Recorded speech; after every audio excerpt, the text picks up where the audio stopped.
Linnya Mukama lyebazibwe. Haleluya. Kubira Katonda engalo ezimugulumiza.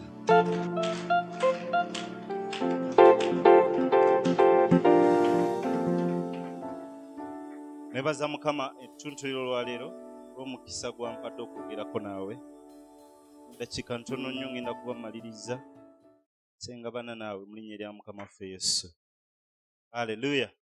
Twaniriza abasumba baffe abali mu nnyumba n'engalo. Tulina abakadde b'ekkanisa mu nnyumba tubaanirize. Ate okusinga byonna waliwo omwoyo agenda okwogera naffe naye tumwanirize.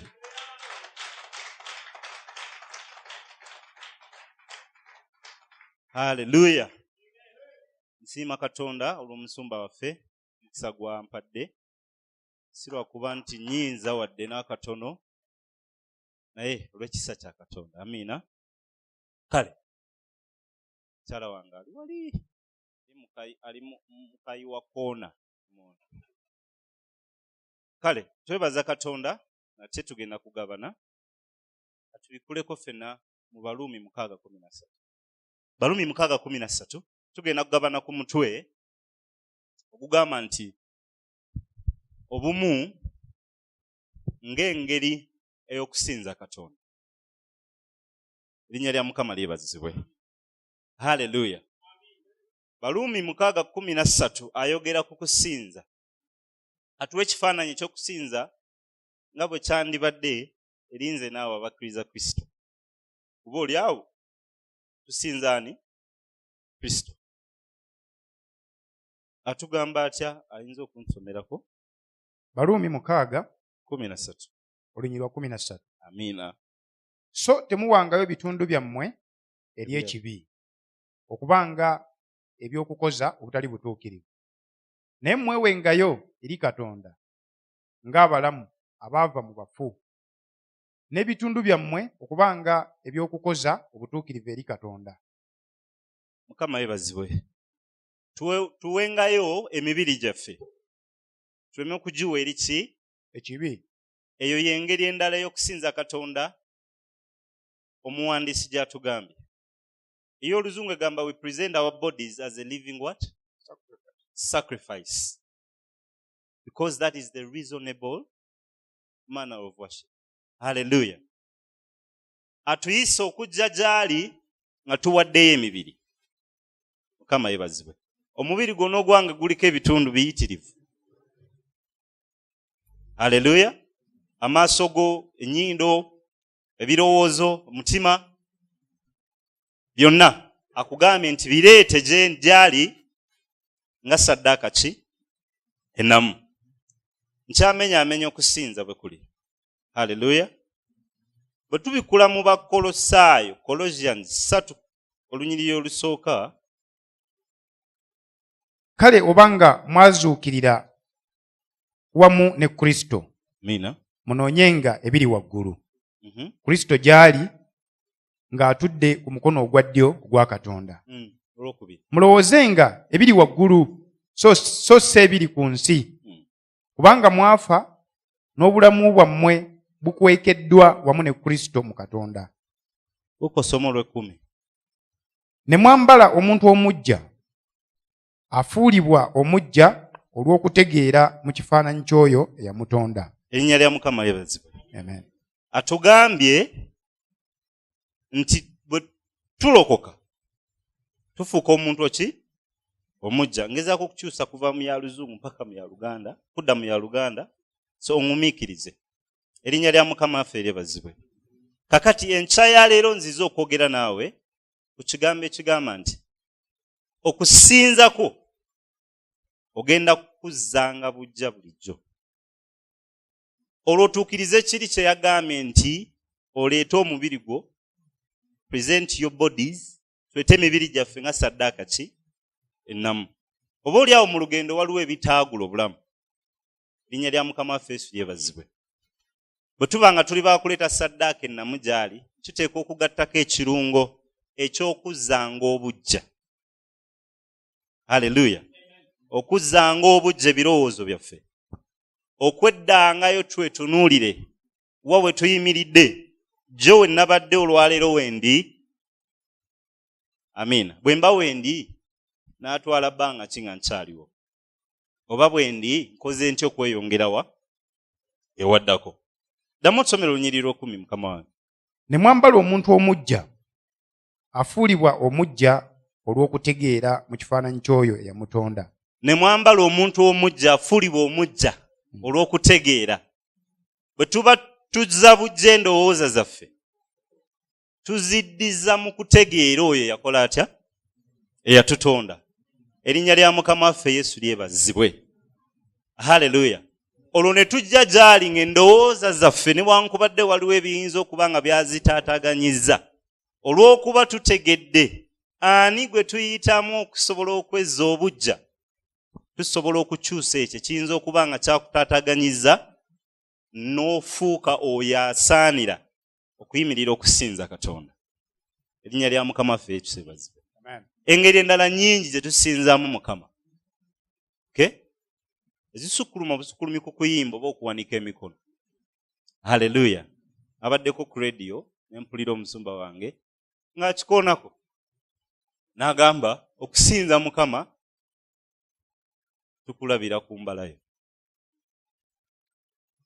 Kisukuluma ku kusinza. Naye ne bw'oba toli wano ng'oli eyo, embalayo yeraga okusinza osinza Mukama. Erinnya lya Mukama waffe Yesu lyebazibwe. So, tukitwale nga kya nsonga ettuntu ly'olwaleero, tituteekwa okwekebera, tuteekwa okuzza obujja, okusinza Katonda nga tugwanidde, nga twekebera ne twezza obujja ne tusobola okugwanira. Erinnya lya Mukama waffe Yesu lyebazibwe. Kaakati obumu ng'engeri y'okusinza Katonda kijirawo.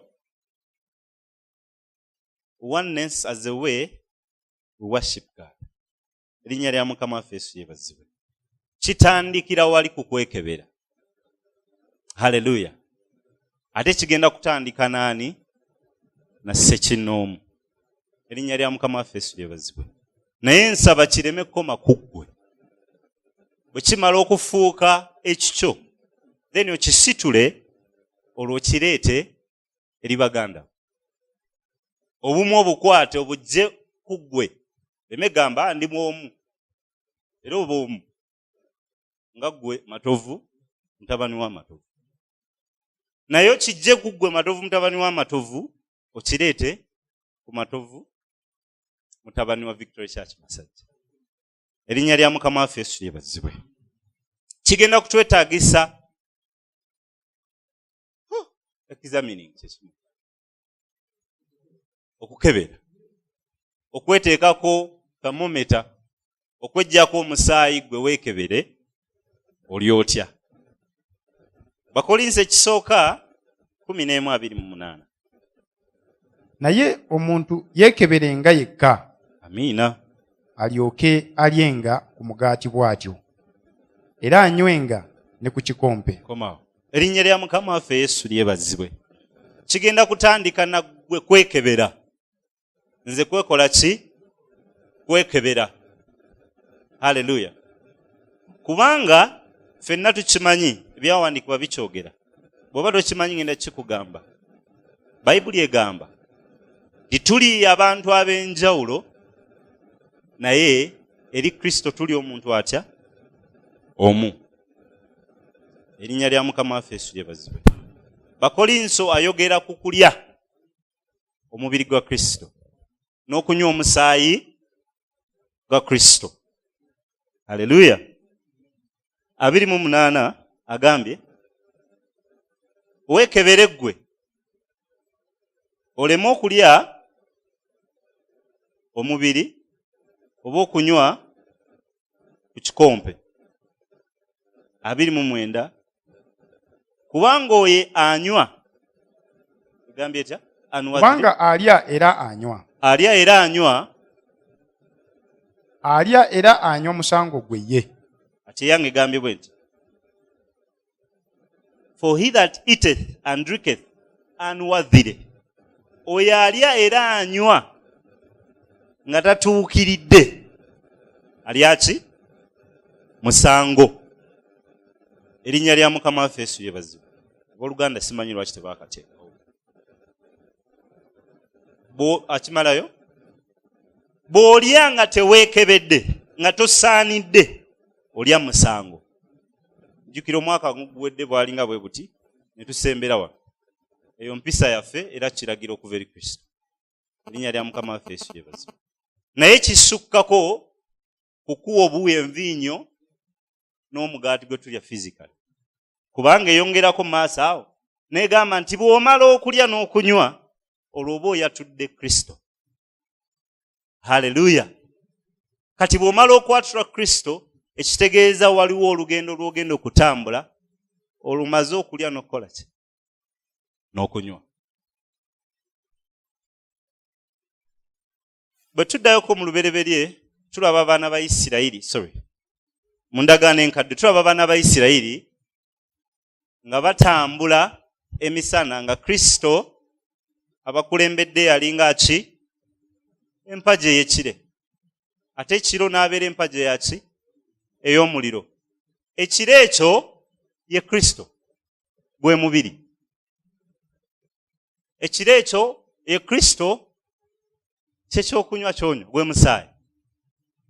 Erinnya lya Mukama waffe Yesu lyebazibwe. Tulaba ndi Isirayiri mu bumu bwayo yalina ekigikulembedde nga gwe mubiri naki? Kati tukomewo. Ffe abatudde emasajja eddakiika eno ki ekitukulembedde? Erinnya lya Mukama waffe Yesu lyebazibwe. Haleluya. Tulaba Isirayiri ng'etambulira mu bumu bwa Katonda ng'ewangula n'okusobola okuyitawa ku nnyanja emyufu. Tulaba Yoswa ng'ajuliza ebyo Musa bye yaleka akoze oba bye yaleka ayogedde. Amiina. Kubanga waaliwo omubiri ogugatta ekibiina ekyava e Misiri okugenda mu lugendo. Bassebo ne bannyabo, naffe abatudde wano tuli banjawulo naye tulina omubiri ogutugatta ng'oyo ye Kristo. Naye atuyita okwekebera nga tonnalya omubiri ogwo. Obanga osaanidde nga tonnanywa ku musaayi ogwo obanga okoze otya? Haleluya. Kati ffe mubiri. Omuntu omu yayimirira n'atugamba nti mukulu Matovu kifaananyi kya Katonda. Musumba waffe kifaananyi kyani? Matovu bw'avuma musumba tulaba Katonda wakati awo ng'ali mu kwevuma.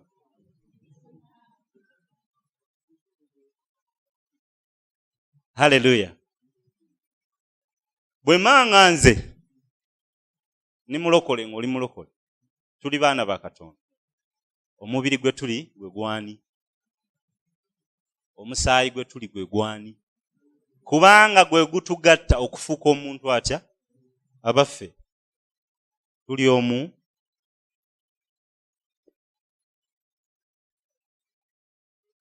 Haleluya. Tetwerabira nti tufuuka omuntu omu, tufuuka omubiri gumu, kubanga Kristo wali masekati gaffe. Jjo mpulira abantu nga batandika okusaba ne bagamba Mukama watugamba bwe tunaaba babiri oba basatu noba masekati gaffe mu linnya lye. Tajja lwakuba muli bubeezi babiri oba basatu. Ekimuleeta bwe bumu bwe mutaddewo mubuteekawo si lwakuba emibiri gyammwe weegiri, kubanga mumanyi obumu we buva, ani nnyini bumu.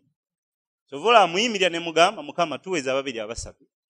Kati nno nga bwe wagamba nti okka otuli ababiri abasatu tukkiriza ssebo tuli bumu era kola ki? Jangu. Bwe tuddawo ne tutunuulira abaana ba Isirayiri abamaze okusomoka. Yoswa meka 7. Haleluya. Yoswa atuma abaana ba Isirayiri ogenda oketta ensi. Ekibuga, nsi kibuga. Nsi Yeriko. Ne bazza amawulire nti munnaye kiyitirivu obulungi naye mulimu bannyinimu. Ngenda kuwa story eyo ng'ekyokulabirako. Haleluya. Naye olw'okuba obumu, ekire, empagi ey'ekire emisana n'ey'omuliro ekiro yali ebakulembedde nga bali bumu.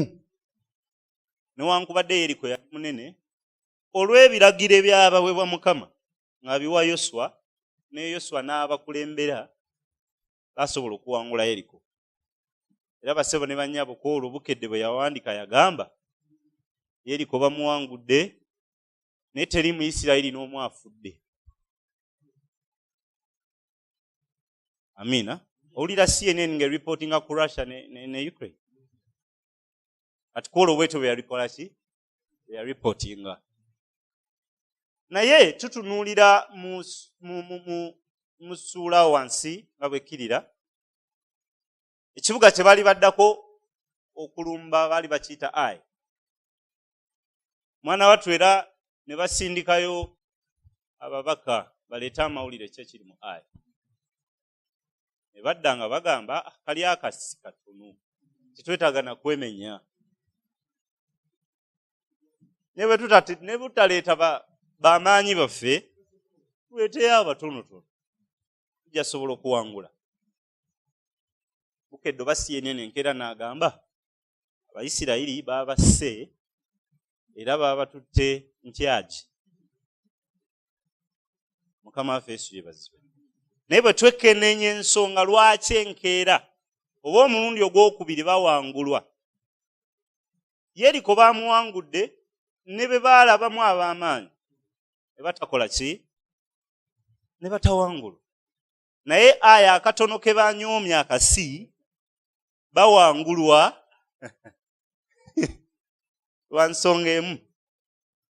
Ngenda kujabula olw'obudde. Kubanga mu mubiri ogwo gwe baalimu luno waliwo ateekebera n'akwata n'alya ku mubiri n'ekikompe n'akikwata n'anywa nga tasaanidde. Akyani Akani kale Akani bagenda n'ebiragiro nti tebageza ne bakwata wabula bazikirize. Ye bwe yalaba Feeza akaakakati wange amukuba ensawo. Bwe batyo bakola ki? Joshua ne bakulembeze banne beekyatwana bagamba Mukama kiki? Akabuga ke dwanyoomye kati ateeke watuleeta kututtira wano. Mukama n'abagamba kyabange waliwo alidde omubiri n'anywa ne ku kikompe asaanidde. Nnya lya Mukama waffe Yesu. So okubeera wano nga tuli banjawulo, wavudde kanaabo mulala n'avaawa ekimala. Naye tuteekwa okuba nti tulina ensonga erabikako lwaki tuli wano. Okumakya nabagambe being present is not the same as being available. Okubeerawo si kye kimu n'okuba nti oli Oluganda lwe okubanga wazze kale okubanga wazze tekitegeeza nti oli wano.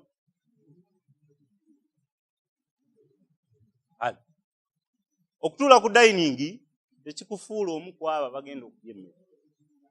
Kubanga bw'oba tolina sowaani ya mmere maaso go, olwokola ki ku dayiningi? So ekikuleetera okubanga tewazze buzzi okubanga emmere eri maaso go. Abange wano wazze buzzi oba wooli?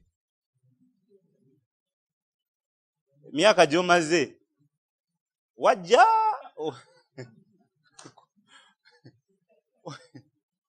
oba oli wano. Haleluya. Omusajja Akani bw'amala okukola ebyo, Kristo mwana wattu ye ate teyamunyega, ne ku baafa teyaliiko.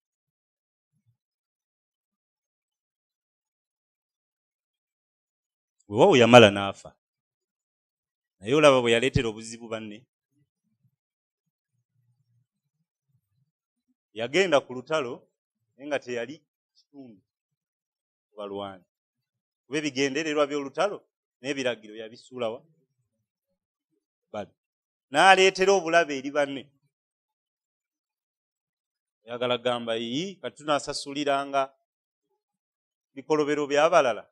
Kituufu waliwo ekikolobero ky'osasulira nga gwe ssekinnoomu ng'okoze ensobi, naye bwe tuba nga tuli omu, nga tulina obumu bwe tulimu, omuntu omu asobola okukola ensobi, obumu bwonna ne bukosebwa. Nnya lya Mukama waffe Yesu yeebazibwe. 29 yagambye atya? Kubanga alya era anywa. Alya era anywa musango gwe ye, bw'atayawula mubiri. Erinnya lya Mukama waffe Yesu yeebazibwe. Okirabye nti osobola okulya omusango gwo gwe, naye ate era bwe tulaba ekizampo ya Akani, ate yalya kibiina kyonna ekiri omusango. Ayongerako olwasatu. For this cause, Mukama wange soma. Mummwe kyemuvudde mubeeramu abangi abanafu n'abalwadde, era bangiko abeebaka. Erinnya lya Mukama waffe yeebazibwe. Bw'olya nga teweekebedde, either ku individual level oba ku level ya mwenna, kyova olaba agambye mummwe mulimu bangi abanafu n'abalwadde. Abeebaka si batulo, bafu. Erinnya lya Mukama waffe Yesu lyebazibwe. Haleluya. Kati Kayiwa bwe nkola ebyenkoze n'endya, osobola okuleetera ekibiina okubaamu abalwadde n'abanafu n'abaki n'abeebaka. Akani bwe yalya waliwo abaafu, n'abakulembeze be tebaasigala kyekimu. Oba balaba nga babuuza Mukama, kiki watuleeta kutukira wano? Abo tebanafuye. Erinnya lya Mukama waffe Yesu lyebazibwe. Tuntu lino Mukama atuyita, bwe tuba baakumusinza tukomewo wansi ku levo ey'obumu masekatiga.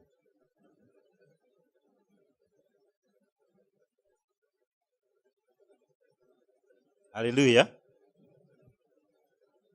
Kubanga n'ekisooka tulina bingi ebyokukola. Omulimu guno nze simanyi gye gwatandika,